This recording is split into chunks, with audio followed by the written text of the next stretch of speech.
final panel of the day. How's everyone feeling? Yeah? Good energy? Yes. I know we've got about an hour ahead of us before the cocktails and the dinner parties, so I'm hoping you will keep the energy going. Just out of curiosity, before we start and before I introduce my wonderful panelists, who here speaks French? Raise of hands. Okay, so a lot of people. Everyone else, I thank you for being here. I know that it's really exciting to be able to talk about all the opportunities that exist of having French-speaking people, maybe within your businesses, within your enterprises, your organizations, and the value of bilingualism. That's what we're going to talk about today. So I'll introduce one at a time. Just introduce yourself, what you do, where you're from, and then we'll get the ball rolling. Pierre-Marcel. So Pierre-Marcel Desjardins, I teach economics at the University of Moncton, and also you've seen I actually am past chair of Uni Financial Corporation, which is a federally regulated credit union in New Brunswick. Okay, David. Interesting. Good afternoon. My name is David Pinsonneault, and I lead TD Business Banking, a group which serves companies, private companies with all banking needs. I also lead the Sustainable Finance Executive Council of TD, which looks after business opportunities out of climate transition and social issues that present in life. So it's a very interesting mandate, and I recently moved to Toronto 8 years ago. Recently. Yeah. 8 years go by very quickly. 30 years in the industry. Murielle. Hi, Murielle Fontaine. I'm the Vice President of Operations for a company called Pollard Banknote Limited. We're located in Winnipeg, Manitoba. That's our head office. I was born and raised in Saint-Pierre-Joli, which is a small community just outside of Winnipeg.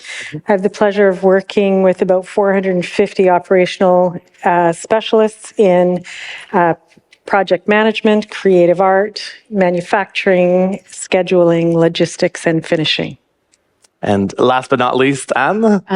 Good afternoon. My name is Anne Vinet. I'm technically the EVP Marketing, Business Development, and partner at AirStart. We founded that company about 25 years ago. My previous career, I was a journalist, so I just like information. And I like to know more and more about airplanes. So basically, we are now in the aftermarket industry, which means that technically our job is to make sure those planes stay in the air. And so we buy, sell, lease, and exchange airplane parts around the world. We're about in 50 countries. And of course, we like to use the French when we can. Parfait. And bleeding into me, who I am, I'm a journalist as well, just like Anne was previously. I'm the business bureau chief for Radio-Canada here in Toronto. So you might have read articles or seen TV stories from CBC Business, where that also exists on the French side at Radio-Canada. So we'll dive right in. Is there a business case for bilingualism? Offering French services here in Canada, doing business in French. What's the value added? David, I know there's very interesting example with TD Business Banking, embracing bilingualism. Tell us about how you helped grow TD Business Banking, your presence in Quebec, in New Brunswick as well, and how you've been able to switch things up. Yeah, well, that's thank you for allowing me to start. And I have to say, I'm very honored to be here, and thanks for all of you for staying and participating in this conversation. So it's funny because for me, it's so obvious that Francophones represent 22% of the country's population. Quebec in itself represents a significant share, about the same share of the economic GDP. But it's not exclusively to Quebec. I come from Quebec, obviously, I say that because of my accent. But I recognize the value of the language all across the country. I like to think that Saint Boniface or Saint Pierre-Joli, I admire those pockets of people who in New Brunswick and in Manitoba and Alberta, all across the country. So what happened with TD is that in the mid-2005-ish, The bank almost had 150 years of presence in Quebec, but with time and lack of serious investment and commitment, we only had 2% market share. And there was a big leap of faith by the management at the time, in particular with someone in Toronto, sorry about my voice here, who made the intentional decision to really double down and invest seriously to capture the business opportunities. And so it started by hiring a local executive management, which I was part of. So I joined TD in 2008 alongside a few other folks who were leading the retail bank, so the branches, the securities market. And together we created what we called Team Quebec. And we were really empowered by the bank to make the investments. We were given resources. And no, it was a hard work, but we went from that 2% to just shy of 10% now. It's almost like 15 plus years ago. I joined in 2008, so 16 years ago. I'm really, really proud of that. And for me, the ingredients was seeing an opportunity, having a sustained commitment, because it takes time. Investing the resources, but building relationship and trust. It was for me a leap to join an organization I didn't really know about. It was a big leap for the organization to bring me on board, but this magic created the opportunity. And no, it's amazing. Flipping to New Brunswick, you asked a question. So I see this as a business opportunity, but as a talent opportunity or a capacity opportunity as well. And so back in the 90s, we all know that the telecom industry was built, the very strong telecom industry was built, and it created call centers. And a lot of business went to New Brunswick to take advantage of this strength, but also of bilingualism. And then with time, you saw a movement of labor to Alberta with the oil, and then a movement back. And so we saw an opportunity about 10 years ago to build operation centers, to build on the call center capability, but build operation centers. And we moved most of our accounting and finance. And so the purpose was really to benefit from something that's very difficult to get in an economy, Francophone or bilingual talent who can serve the country internally and externally. And so we're really proud of having been able to create more than 1,000 jobs, and really I see it as a business opportunity to offer services or attracting talent. All great initiatives that, at the core of it, French was there. Absolutely. And it's interesting to see all of this growth, just from bilingualism, seeing what you've done with the call centers in New Brunswick, and then turning to someone who's from New Brunswick. You've looked at the value added of bilingualism in business. What would you say to entrepreneurs or business leaders in the room who might see offering services in French as a huge added cost? It's not necessarily a cost, because one of the statistics, and I'll only give you two statistics. We have the perception that the bulk of the Francophone population in Canada is in Quebec.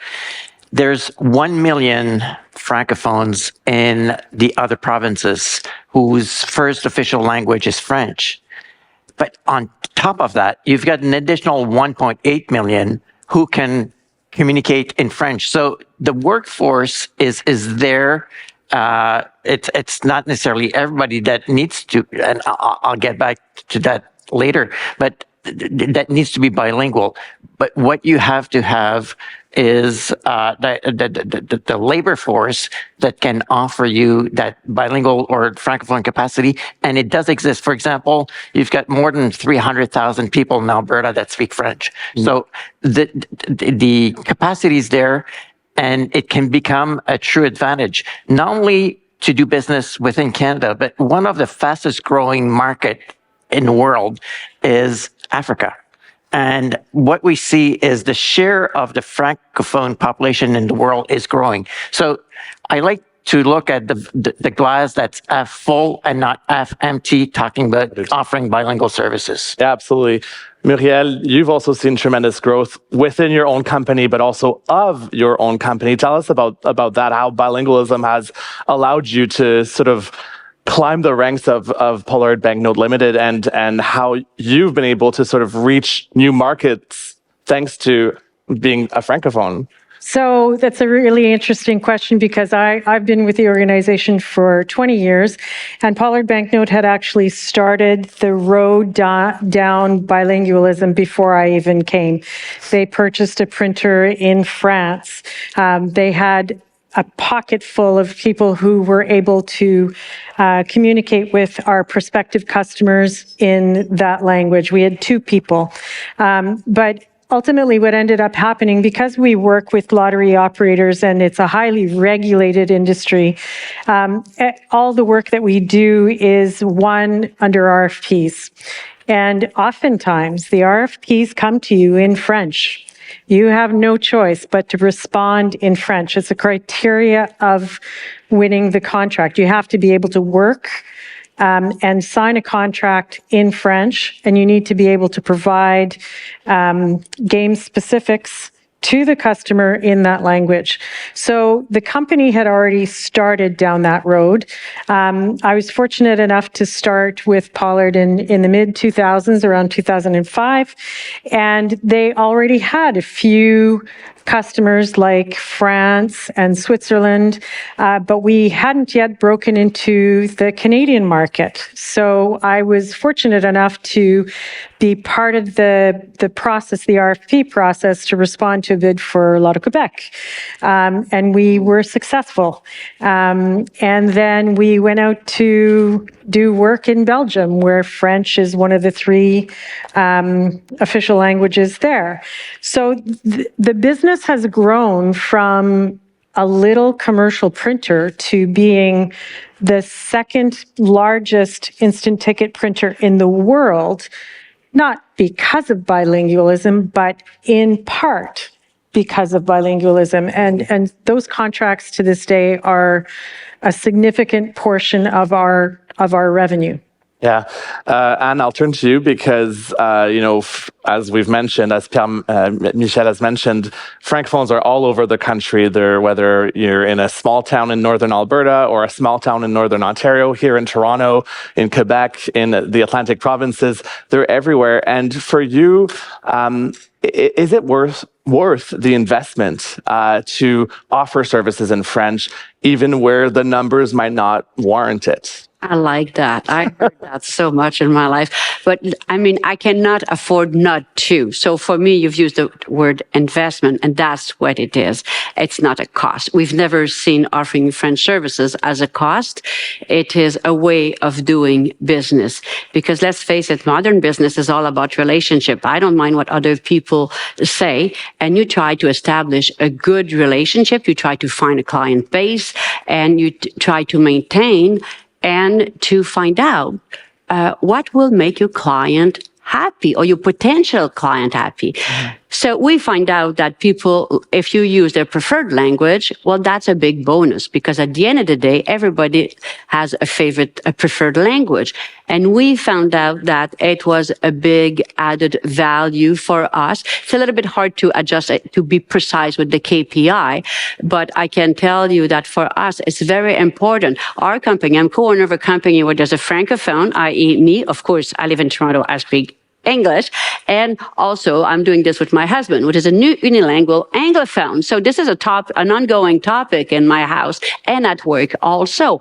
And we came to the conclusion that it is important. We're 100% Canadian, but exporting to the world in 50 countries, and French is very important. Rather, if I'm in Saint-Pierre-Joli or if I'm in Vancouver, it is important for us. So therefore, we have decided we were not forced to, but we implemented a couple of measures internally. I'm not a federal, I have no subvention whatsoever to say that here, but it's like we decided to make it a core value. One of our core values is respect, and respect is respecting the language of the people we deal with. So that's an important thing. Also, education.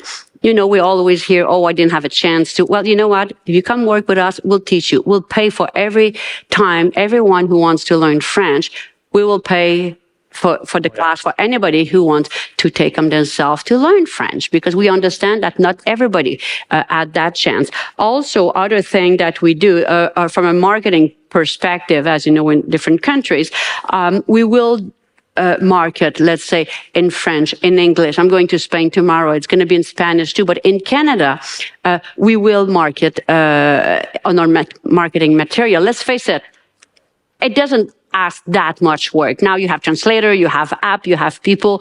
Like, you make people happy. So every day we ask ourselves, what does that person think? What would they really like? What can I do for you? Well, if I can speak in your language, that would be great. Therefore, this is why our main staff, the key role at our company, at AirStart, they're bilingual. Our chief operation person, which is also a woman, another minority, a woman, bilingual person in Toronto, okay?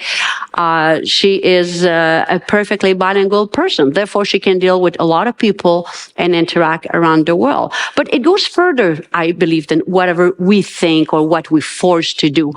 It's a mindset. And we have different bilingual people. I have a German lady that joined us. She's bilingual English-German. She was dealing with a very important French potential client of ours a few weeks ago. And right away, she was clever enough to say, hey, Anne, you know what? Maybe you want to jump in, because maybe I'd like to answer to that person in French. That was his own language. And sure enough, we did. There was a lot of interaction. It was a little bit harder, but we signed an amazing deal with this nice gentleman. So we're very happy. So today's business, I guess what I'm trying to say is that it's not about how much money we're going to make. It's investing in the people. And if the people and your client are happy, you'll get your bottom line at the end. Yeah, I think being able to express yourself and do business in the language of the person, of your business partner, is so incredibly important, regardless of if you speak French or Spanish or Ukrainian. Totally. It creates those instant relationships. I was at a restaurant yesterday here in Toronto, and my server spoke French, is a Francophone from Saskatchewan, actually, in Françoise, and immediately there's a connection. And so that also applies to the business setting. Now, if you look at StatsCan data, you know, most Francophones in Canada speak English. It's not the case yet for Anglophones in Canada speaking French. Sometimes there's the perception that not being bilingual is a threat to unilinguals, people who don't speak French. But you've seen, Pierre-Marcel, in your research that that's not the case.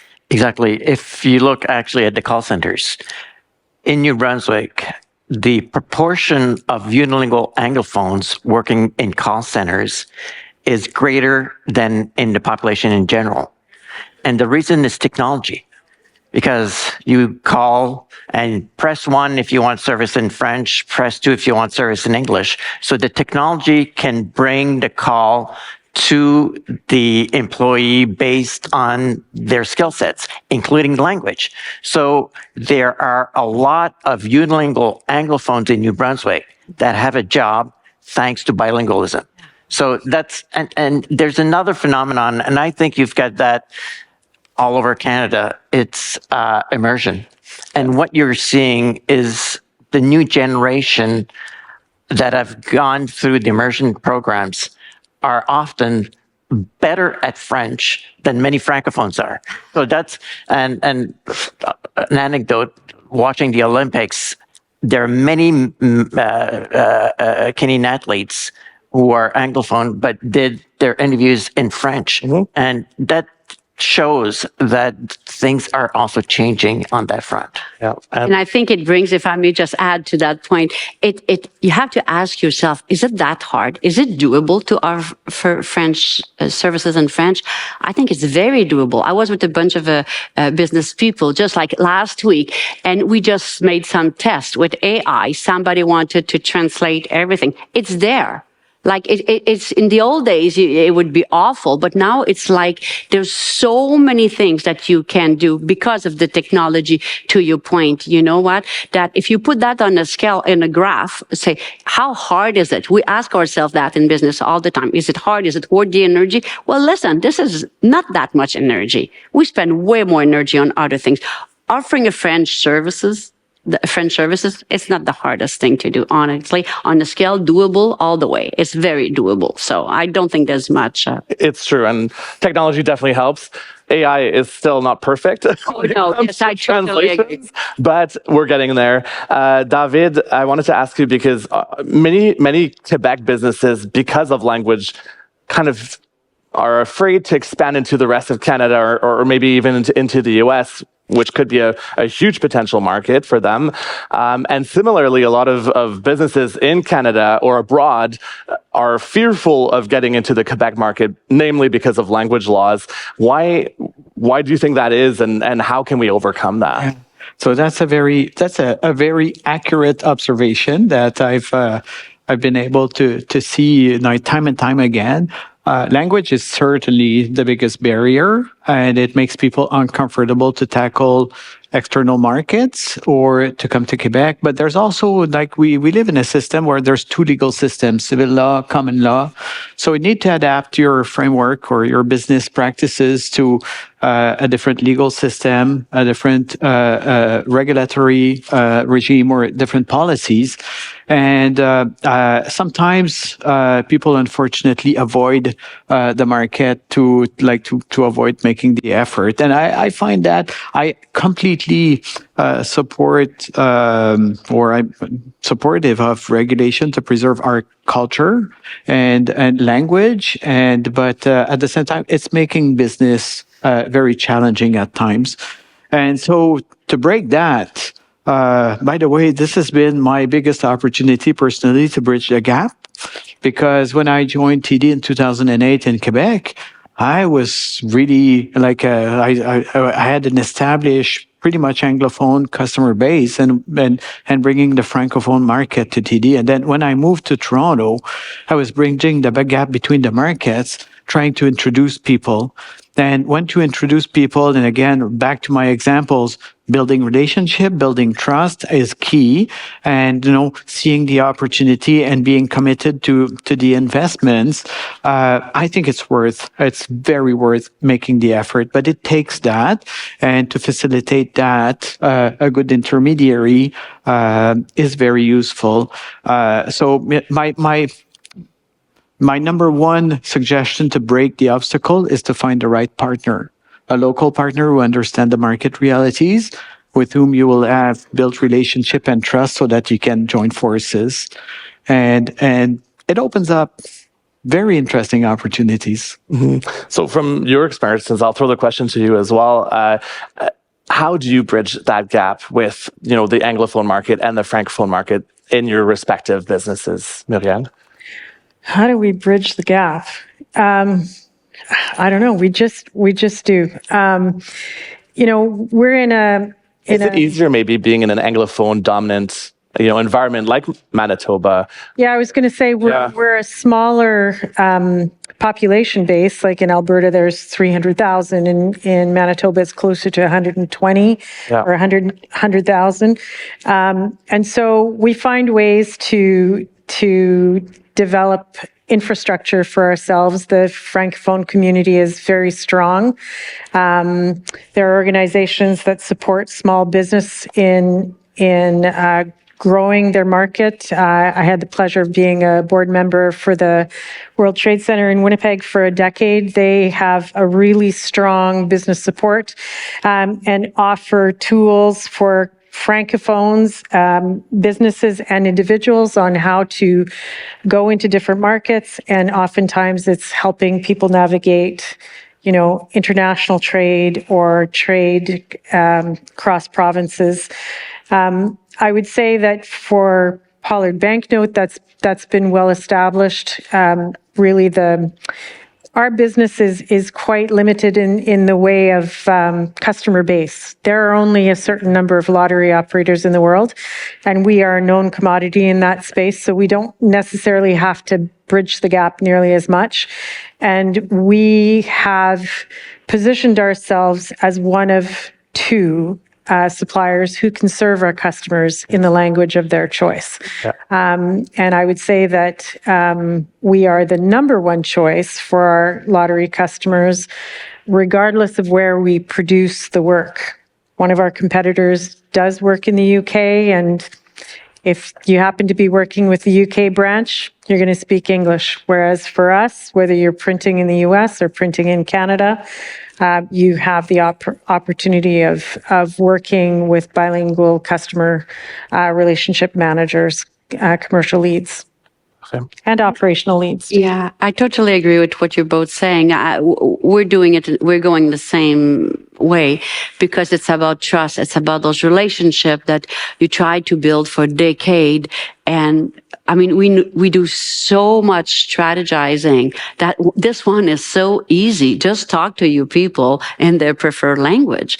And it's, yes, like for instance, also other things we'll do. For instance, if we have staff in Montreal, they're going to be Anglophone, of course. On the West Coast, it's different, but you have to be adaptable. And yes, I'd be lying to say it's not an extra effort. It is. But it's like if you go to the gym, if you sweat it, you're going to get the result, right? If you don't go, it's going to be tough forever. It's going to be so, right? You get what you put in. And I think that with our Francophone client base, I think that we always try. I cannot afford not to try. I couldn't live with myself not trying enough for our client. So for me, it's a no-brainer. It's an investment, a bit in like what you're saying. Yeah, so we're talking a lot about customer relationships, but another thing that's really important to remember is supplier relationships could be impacted as well. We have suppliers in Quebec, and you know what? I think our relationship would be that much stronger if the entire team that worked with them could work with them in their native language. And it may be a deciding factor on whether or not you're going to pick supplier A or supplier B. It's not just about cost. So, I would encourage organizations across Canada to think outside of your back door. You want to support your local, but there's also other opportunities in the rest of the country. In particular, Quebec, there's some strong supplier base for our manufacturing. We buy our paper from Quebec, for Pete's sake. So it's not just about customer relationships, it's also about supplier relationships. Totally. Yeah. For me, it's both because we deal with both all the time. Like we're B2B, so we have a lot of suppliers that we deal with. But because we talk about Quebec, I deal with Quebec. We deal with the Quebecer people all the time. But a lot of our business, even in Quebec, is in English. Yeah. So that would be easy to hide behind that, saying we don't need it. No, it doesn't work that way, right? Yeah. I think that leads us nicely into our conversation of this thing that you might not be aware of, but the Official Languages Act, which was amended, and that's been a very long time coming. It's been something that the Francophone community has been working with the federal government for a very long time. It was created about 50 years ago, hasn't been updated in about 30 years. So that's quite some time, and things have evolved a lot since then in business, namely. So Pierre-Marcel, maybe what will this sort of amended or reformed framework mean for businesses? Because we know that it's not just the federal public sector, it's also federally regulated private companies that will be affected by this law. Exactly, and some examples are banks. Yeah. You've got airlines, ports. So those are federally regulated, and essentially it's going to be on two fronts. One is the working language. So you'll have to provide the capacity for people to work in the language of their choice, but also serving your customers. So those will be the major differences. But also, the law stipulates that it's not equally applied across Canada. It's where you've got a certain concentration in a certain language. So if you've got A strong Francophone presence. exactly, or Anglophones Or in Quebec. Yeah, Exactly. and so what does that mean, maybe, Anne, for to have that strong Francophone presence? What does that mean to you? And I mean, we've already talked about how you go above and beyond that, even when there isn't perhaps no strong quote unquote Francophone presence. I don't know exactly in terms of the law. I mean, of course, there's an impact. And it's still being written. I mean, So we don't know. It's a big mystery right now at this point for us as a company. Yeah. But we just recognize the value. And I think that you were talking about how we have to see the good of the whole. And I like to see that with that perspective, to see, is it good for all of us? There's got to be something that it's not good. I think business people, politicians, everybody has to, I guess, get a grip and just being able to, whatever is going to be the final on that law, I think it has to be good for the good of the whole, which includes the Francophone, the Anglophone, the business people, the population itself, for the economy, because that's what we're talking about. I think there's a way to make it work, that people understand that it is an added value to the Francophone, to the Anglophone, and it's an added value overall for the economy. And I think we owe it to ourselves to have an open mind that even when they're going to write that law at the end. And I think as a business person, I will jump in and say, okay, maybe it's not exactly good for me, but maybe for the good of the whole, what it will bring me, I will be worth it.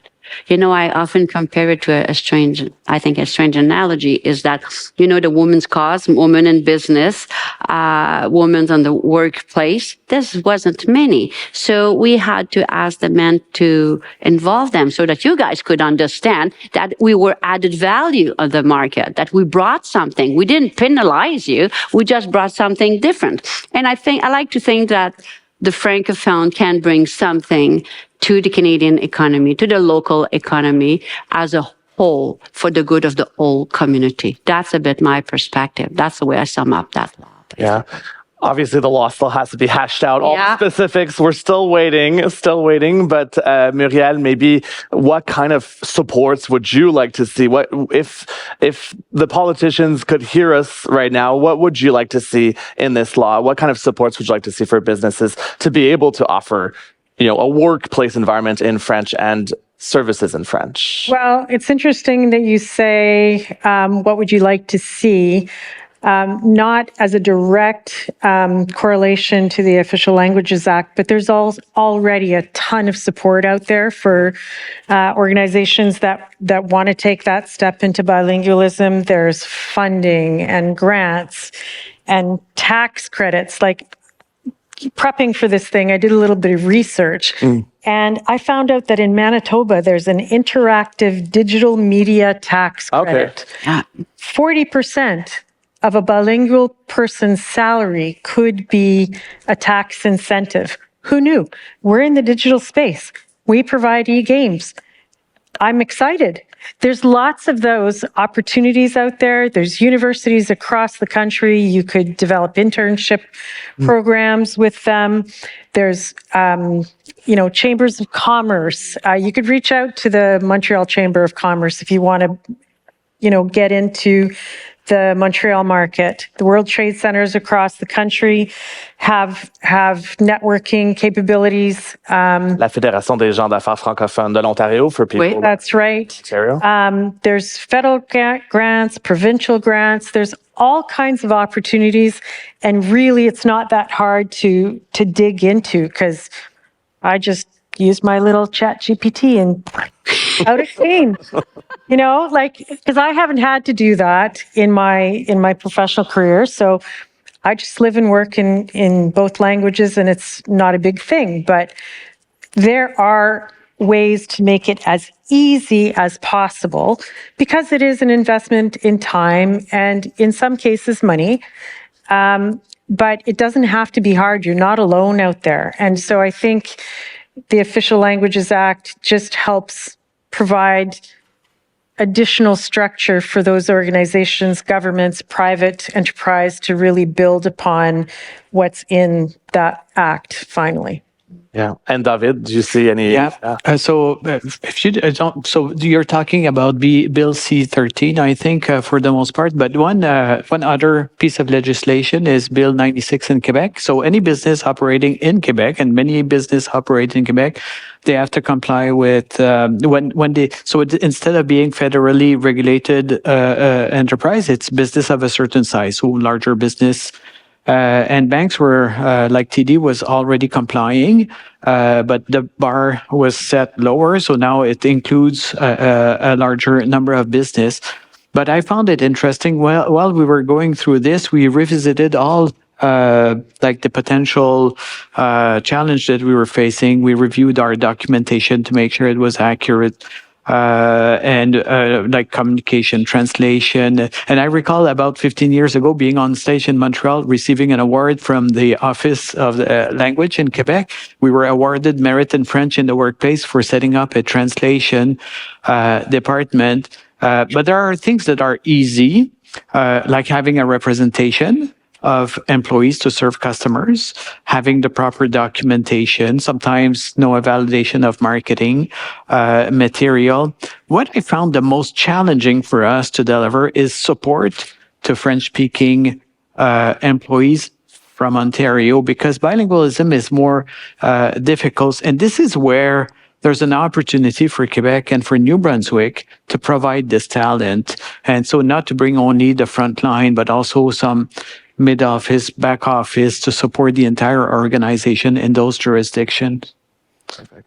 And Pierre-Michel, do you have any ideas of, as an economics professor, what would you see as potential supports or when this law gets sort of hashed out, how it should sort of play out?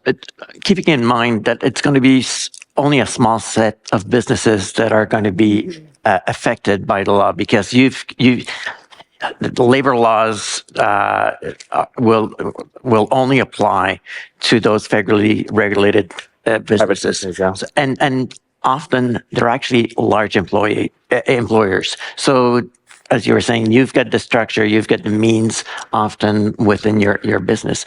But where I think we have in New Brunswick developed a certain expertise is translation, and that. Those services will be available to businesses that will be required to translate some material or things like that. Yeah. Parfait.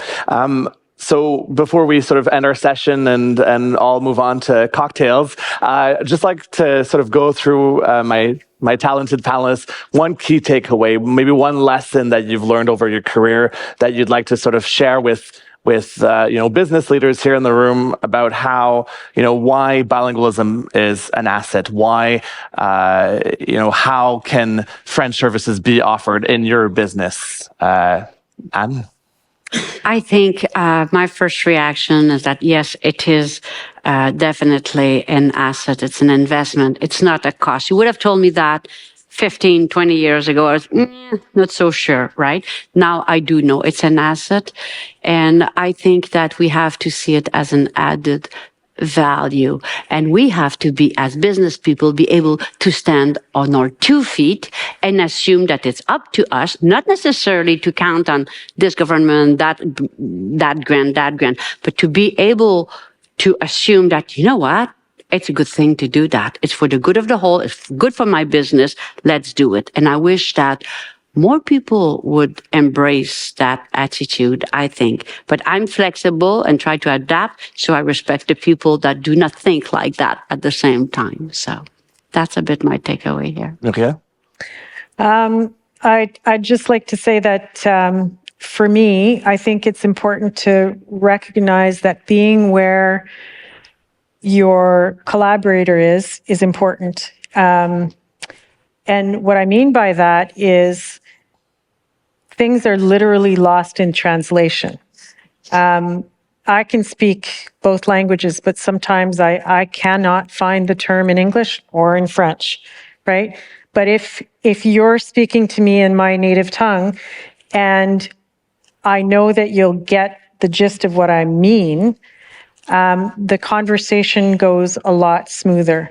There's I wouldn't say a camaraderie, but there's an understanding of who people are. You lose a part of who an individual is when you ask them to speak a language that is second nature to them. And it's not necessarily tangible, but it impacts all relationships. So if you can think about it from your customer's perspective or from your supplier's perspective, you really get the best working relationship when you can be where they are in their comfort zone. Absolutely. My final word would be to compare this to DEI, diversity, equity, and inclusion. And I'm sure in your organizations, in your business, you're talking about the benefit of DEI. And why are you doing that? Because you want to reflect the markets you operate in, because you want to attract the talent. And the same goes here. This is one of the biggest DEI opportunity that we have in this country, 22% of the population, but it's not often present as an area of focus. And so my call to action is, why don't we include French as part of our areas of focus when we talk about DEI in our organization? I think that this will open up like a world of opportunities. Merci. Pierre-Marcel? As an economist, we have what we call transaction costs. The cost of doing business, of dealing with our suppliers, dealing with our clients. The fact that you've got more languages that you can offer in those communication will decrease the cost of doing business, but also increase the opportunity to develop new markets, to gain clients. So to me, it's a question of essentially developing a competitive advantage. And what we, because I've done studies on the economic benefits of bilingualism in New Brunswick, and what we've seen is that the province has developed a competitive advantage with the bilingual workforce, but also attracting tourists, attracting international students. We've had, when we look at the weight of New Brunswick, we're hitting above our weight with trade with Quebec, but also with trade in Francophone countries. So to me, it is a competitive advantage. Perfect. So that concludes our session this evening on the value added of bilingualism, Canadian Francophones in business. I hope it's been useful to you and that you've learned a thing or two. And we're always happy to continue those conversations. You have our social media addresses, our contacts on the Toronto Global Forum networking site. And some of us will be at the Fédération des gens d'affaires francophones de l'Ontario. They're having a cocktail réseautage, a networking event at 5:30. So I hope to see you there. Thank you again.